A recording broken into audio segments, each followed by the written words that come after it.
Matthew chapter 14. When Herod Antipas, the ruler of Galilee, heard about Jesus, he said to his advisers, "This must be John the Baptist raised from the dead. That is why he can do such miracles." For Herod had arrested and imprisoned John as a favor to his wife, Herodias, the former wife of Herod's brother Philip. John had been telling Herod, "It is against God's law for you to marry her." Herod wanted to kill John, but he was afraid of a riot, because all the people believed John was a prophet. But at a birthday party for Herod, Herodias' daughter performed a dance that greatly pleased him, so he promised with a vow to give her anything she wanted. At her mother's urging, the girl said, "I want the head of John the Baptist on a tray." Then the king regretted what he had said, but because of the vow he had made in front of his guests, he issued the necessary orders. So John was beheaded in the prison, and his head was brought on a tray and given to the girl, who took it to her mother. Later, John's disciples came for his body and buried it.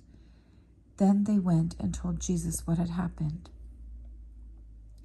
As soon as Jesus heard the news, he left in a boat to a remote area to be alone.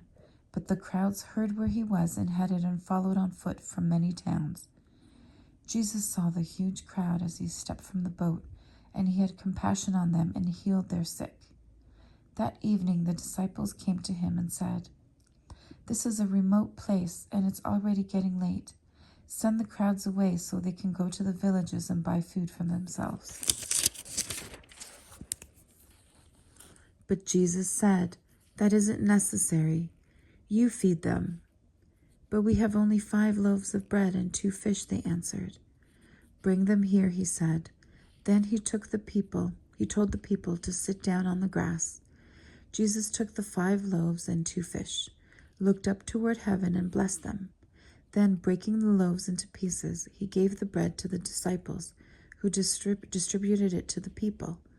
They all ate as much as they wanted, and afterward the disciples picked up 12 baskets of leftovers.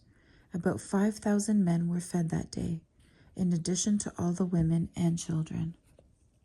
Immediately after this, Jesus insisted that his disciples get back into the boat and cross to the other side of the lake.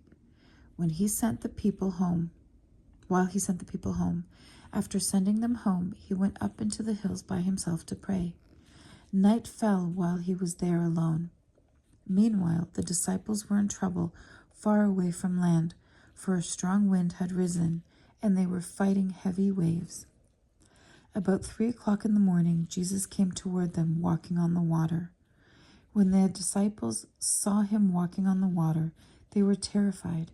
In their fear, they cried out, "It's a ghost!" But Jesus spoke to them at once. "Don't be afraid," he said. "Take courage. I am here."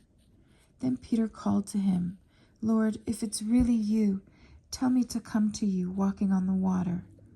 "Yes, come," Jesus said. So Peter went over the side of the boat and walked on the water toward Jesus. But when he saw the strong wind and the waves, he was terrified and began to sink. "Save me, Lord," he shouted. Jesus immediately reached out and grabbed him. "You have so little faith," Jesus said. "Why did you doubt me?" When they climbed back into the boat, the wind stopped. Then the disciples worshipped him. "You really are the Son of God," they exclaimed. After they had crossed the lake, they landed in Gennesaret.